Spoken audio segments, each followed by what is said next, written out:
but I think Twilight Princess is the worst of it, personally. I think that game takes a really long time to get going.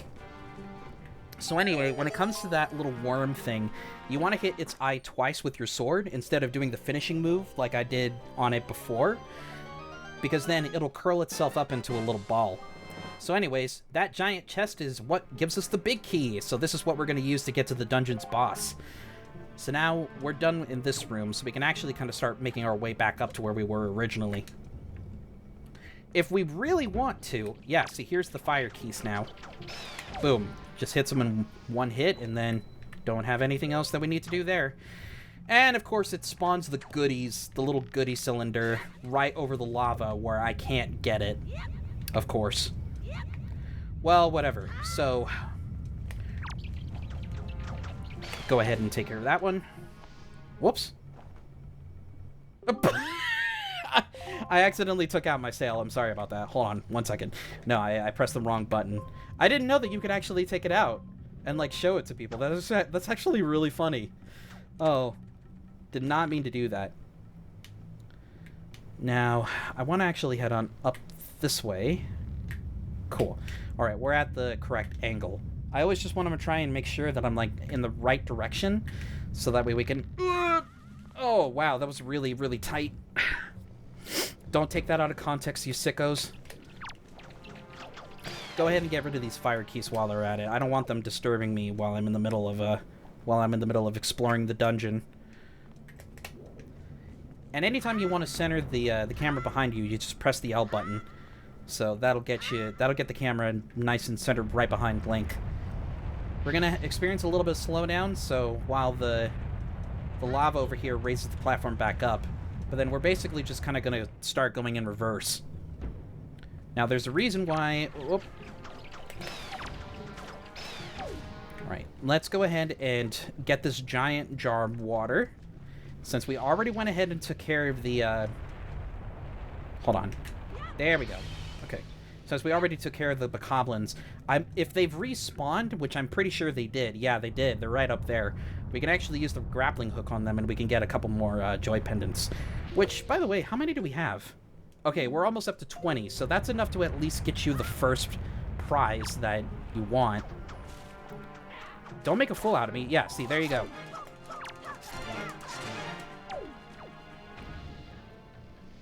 So he'll land in the lava again like that. And this guy's he's already back. I'll go ahead and take your joy pendant too.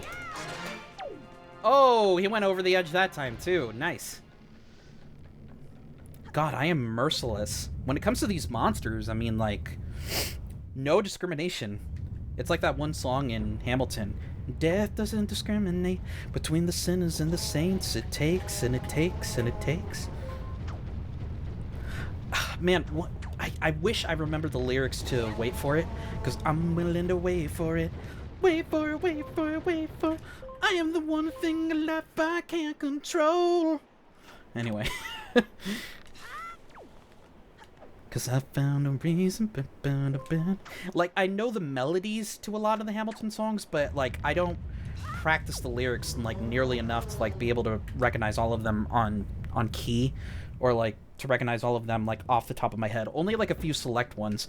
Because, like, because the summer that the movie, like, basically the filming of the musical, like, that got released on Disney Plus. Mom and I watched it on 4th of July, and that was such a great experience. I loved that. But Mom fell in love with the soundtrack, and I loved the soundtrack already.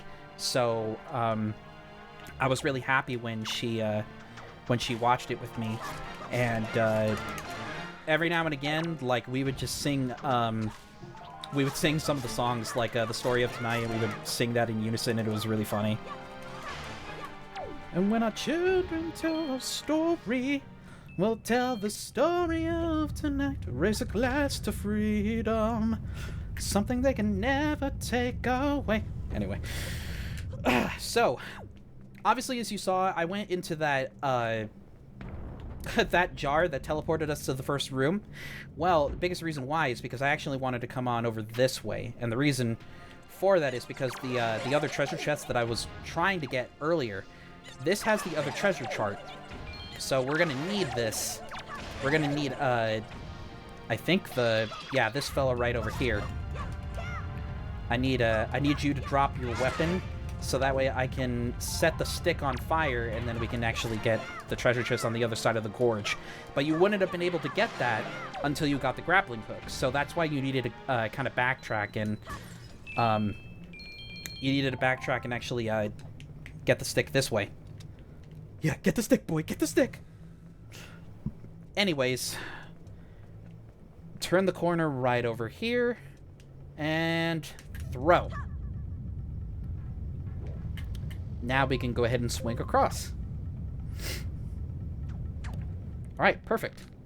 So you know that it's an important treasure when the edges of the chest are like an iron instead of just like a brown. That's kind of how you can differentiate like the type of reward that you're going to get from the chest. Alright, and there's the second treasure chart out of the 2 that we need. So now we can head on back over to the pot, and then we can go over to the boss room and finally finish up this dungeon. Oh, that's gonna be great.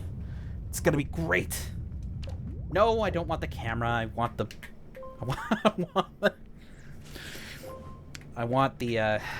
there we go.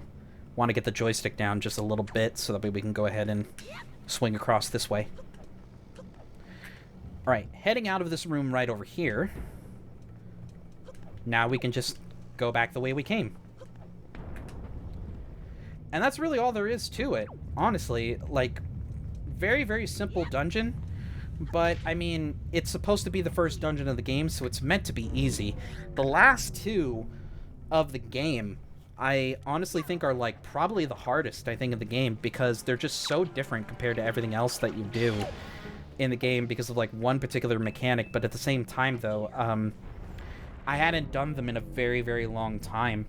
Because here's the thing, I mentioned this, like, in previous recordings and stuff like that, but, every time that I've played Wind Waker, I've always just gone through the story, just point A to point B, you know, with slight exploration, like, every now and again. I personally have never beaten this game 100%. Until recently, and that was on my practice game. I probably have, like, a long time ago, and I just don't remember. But, I mean, again, it was so long ago, because I've been playing this game, like, since it first came out, back in 2002, 2003. So, I was only, like, 9 or 10 years old when this game came out. So, it's been a long time. So, for all I know, I could have just forgotten, you know, if I did 100% it or not, but at least to my recollection anyway, within recent memory, the last time that I 100%ed this game with all the treasure charts and the heart pieces and everything like that was just like a few weeks ago when I did it for my practice file. So I'm going to try and replicate that success again for this Let's Play. And I think that's one of the biggest reasons as to what motivated me to want to actually try and do this, is because, I'm going to be honest, I was playing... A large reason as to why I wanted to do this is because a lot of people know, because I talk about him all the time, Nintendo Capri Sun was a huge inspiration for me to want to do Let's Plays and to do content for YouTube in general. I had been making videos and stuff like that, but he was the one specifically that really made me want to get into gaming. And I was watching him back in 2009, and he did a Let's Play of Wind Waker that I absolutely loved. But I loved his Let's Play of Majora's Mask, especially Majora's Mask and Twilight Princess, and Ocarina of Time too.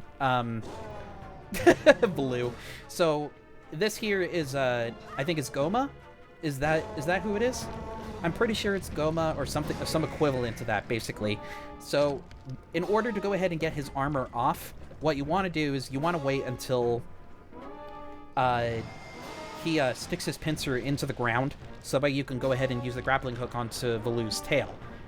Once that's done, then basically it's really just a matter of hooking onto his tail like so, and then swinging across, and then bringing the ceiling down with you.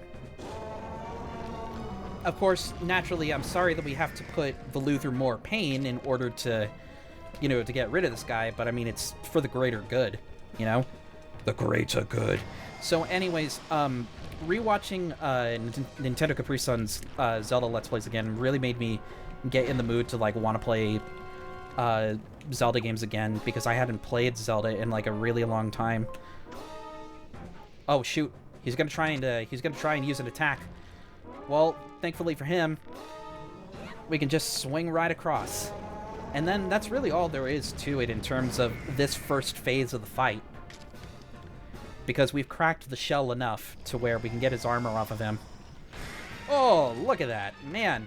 See, to me, back in 2002, 2003, seeing this for the first time, friggin' was like a visual treat. Like, this was a huge step up from Ocarina of Time and Majora's Mask, visually. At least in my opinion, anyway. So then you're gonna want to use the, the grappling hook to lock on to the boss's eye, like so. Oh, didn't think it would get it. And then, there you go, 2 cycles, and you just a few hits with the sword, and he'll be done. So, not only was rewatching Nintendo Capri Sun's Let's Plays like a huge part of why I wanted to do this Let's Play to begin with, but also just because, I'm totally gonna be honest with you. I really don't know how I feel about Billy Hatcher at this point, because I was practicing the game again because it had been a while, and I was legitimately thinking of recording it again. But then there was one mission that I was doing on Dino Mountain, and it was really hard. So like I was having so much trouble with it, and I was getting really frustrated. So it might be some time before I start doing that again, because apparently I still need some practice. Wait, did I? Oh my god. I went outside without getting the heart container, didn't I? Or did I actually pick up the heart container and just not realize it? Either way, that's gonna be really stupid of me to do. Well, thankfully, it's not gonna be that difficult for us to get back into the dungeon and everything like that, but I will have to go back in there. But, thankfully, with Valoo calmed down and the threat from inside, like, finally calmed down, now I think, peace on Dragon Roost Island will finally go back to the way that it was. But anyway, another big reason as to why I wanted to do this Let's Play to begin with, too, was because, I'd recently been grinding my way through, Hyrule Warriors. And for those who are wondering, I absolutely adore Hyrule Warriors. I literally love that game is literally just, like, a power trip Zelda fan service game. It just in terms of, like, all the characters that you can play as and everything like that. So I love that game, and I'm probably going to do the story mode for that game, like, as a Let's Play at some point, but who knows. That's going to be, like, way further down the line, though. Anyways, I hope I can be like you someday, Corin. There's a lot of characters in these Zelda games where it's like, oh, I hope I can be like you, Link. I hope I can be just like you. That's like the kid Colin from, Twilight Princess, like, when he, like, tries to push Beth out of the way, like, in order to save him from King Bokoblin. Anyways, giving you the thing I value most will give me the courage I need to stand up to bad things. Well, what would you frickin' do? We get Din's Pearl. This is the gem the Ritos claim was passed down from the great goddess. And Valoo is also thankful as well. It's like, hey, thanks for unclogging my ass up there. The great Valoo is grateful to you too, Corin. Flip... Hingadingadurgan. I guess that's just what he's gonna say. Use the wind god's wind. Happy Leif Erikson Day. You're a good Hingadinger. The wind god's wind. I wonder if what he's talking about has anything to do with the wind shrine that's through that tunnel. Whoops! Did we sequence break something? I think we did. Well, anyways, I almost forgot. The Great Valoo also names you, Corin, a true hero. You know, you don't know what stops a true hero. Anyway. I think only, like, my closest friends are going to get that, and that's because it's from Kingdom Hearts 2. You won't stop... Oh, yeah, he says you won't stop a true hero. You won't stop a true hero. Thanks so much, Corin. See you again someday. Don't worry, it's probably going to be, like, no more than a week. Okay, so, please tell me, did I get the... No, I did not. Okay, so, very quickly, let me go back into Dragon Roost Cavern, get the heart container, and then finally we can go ahead and move on with our lives. Jeez. I can't believe I did that. That was so stupid. 5 minutes later. All right, where is it? It's right over there, of course. No wonder why. Because usually what they do is they always put the heart container as close as, like, just a little bit off to the side where the exit is. So anyways, we'll grab this. And there we go. We got a heart container. So now our life is increased by 1. So now we have 5 hearts. Just as it should be. Okay, now that that's all done, and sorry, I was having to check on Audacity because I never know if Audacity is still recording and whatnot. But yeah, we finally finished up here on our first island, and we also got everything, you know, good to go. I don't want to stop though. I want to keep recording. Well, anyways, it would seem that Ganon sent those monsters to this place, but that would mean there is no time to lose. We must depart at once for the place where the next pearl sleeps. We sail to the south. So by this point, now that you've gotten... hello, dude, are you gonna... Unfortunately, we cannot depart until the wind blow... Oh, you have to blow the wind first. You have to change it to the south first before you get into the boat. Of a wind god who wants... Yes, I know. I know this already. God, let me go and get my Wind Waker, okay? Let me get my wand. So, up, left, right. You conducted the wind's requiem. Alrighty, so now once you go ahead and do this, we can go ahead and physically change the wind. We have the power over the wind. So we're going to go ahead and change it over to the south. Now the next thing I actually want to do, we're finally going to get rid of the Picto Box. Sorry about the Picto Box there.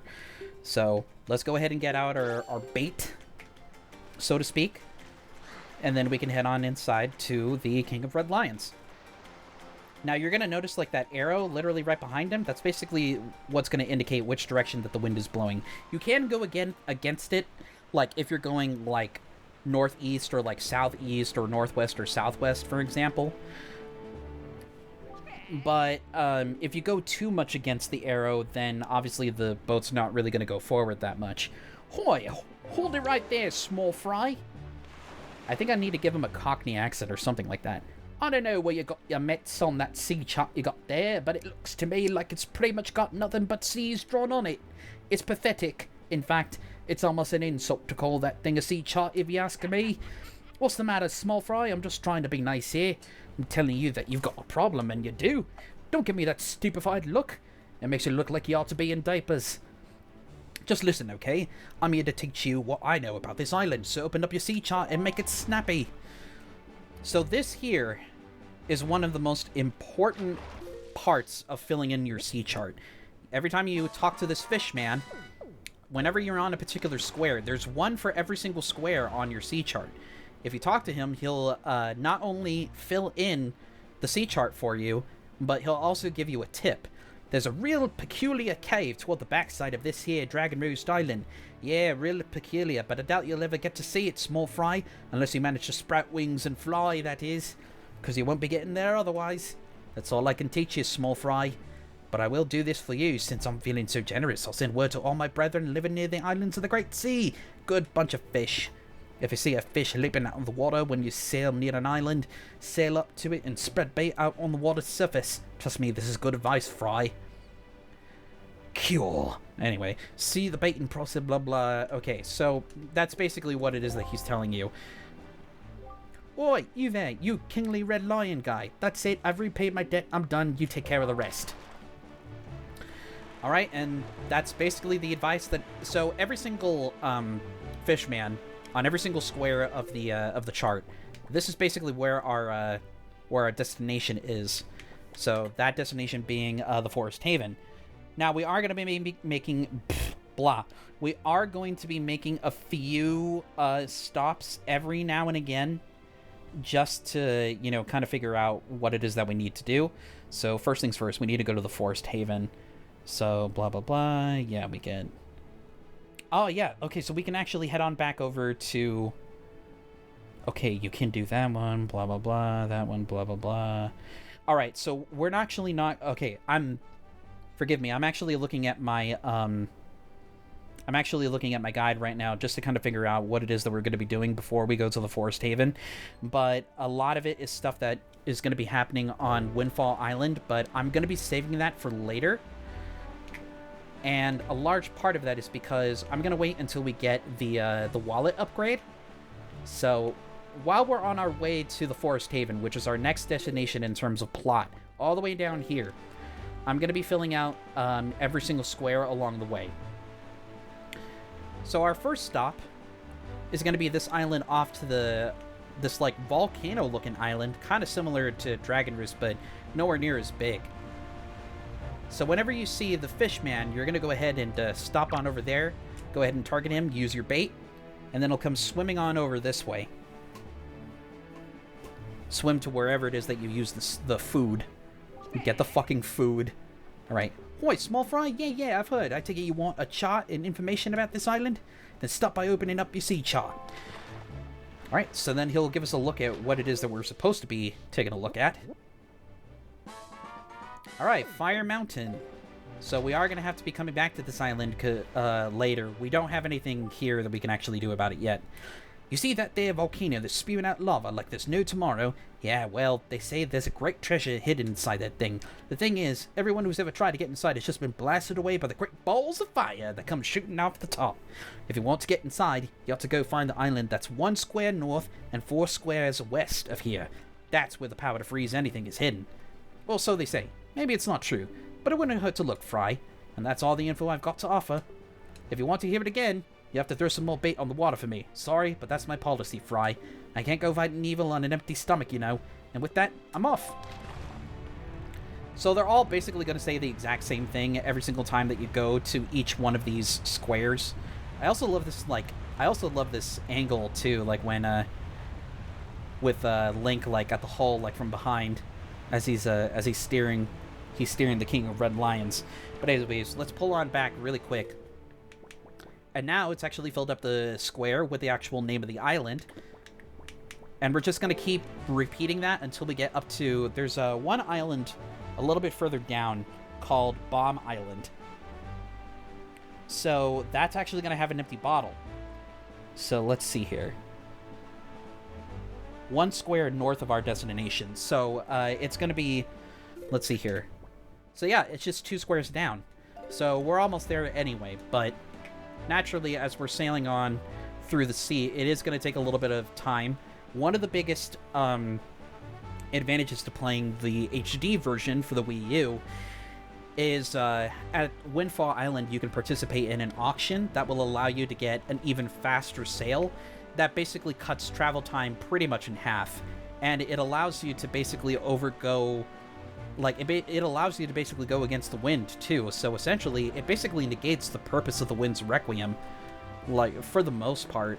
At least when you're on the sea. On land, you're still going to need to manually change the island. But at the same time, though, it's, like, not really much of a purpose beyond that. Alright, here's another spot where the fish man is, so I'll go ahead and throw my bait out. You also notice, too, that there was, like... a light pillar coming out from the sea right next to the island that this square occupies. So I'm actually going to show you what that's going to do as well. But first things first, let's go ahead and fill in this part of our sea chart. Eastern Triangle Island. So I did mention like a little while back that we were going to need to pick up a treasure chart treasure here. Have you ever caught a fairy before? Because from what I've been told, when you've been beaten to a pulp by monsters and such, and you think you've finally met your match, if you got a fairy with you, then you've got nothing to worry about. Don't you wish you had something handy for carrying fairies around with you, Fry? If you want one, go south from here until you see a miserable-looking submarine floating on the sea. And that's all the info I've got to offer. Ah, okay, so then he actually does tell you about the submarine where you can get the empty bottle, but first things first. We're going to want to head on over this way very, very quickly. So I'm going to stop really quick. Let's open up our charts. Here's treasure chart number 11, and then there's also treasure chart number 39. Those are the two that we got from... Haha, here we go. Yeah, those were the two that we got from Dragon Roost Cavern. So you can see this is basically our position in terms of how close we are to the treasure. So I'm going to go ahead and just start cruising on a little bit. And when you hear that, oh, you know, like that, hallelujah, or, you know, something akin to that, whenever you hear that sound, that basically means you're, like, right on top of the treasure. So now that we have the grappling hook, we can just lower it to the seafloor, and then we can go ahead and take whatever's inside. Now, I have to wonder, do the treasure chests act as, like, a loading screen or something like that? Because some of them take, like, a while to actually pick up. With that, you got a silver rupee. One is worth a whopping 200 rupees. It's time to jump for joy, but unfortunately, it's not worth anything because we don't have the wallet upgrade. But we can scratch the one off our list. We don't have to worry about it anymore. Alrighty, now let's continue on.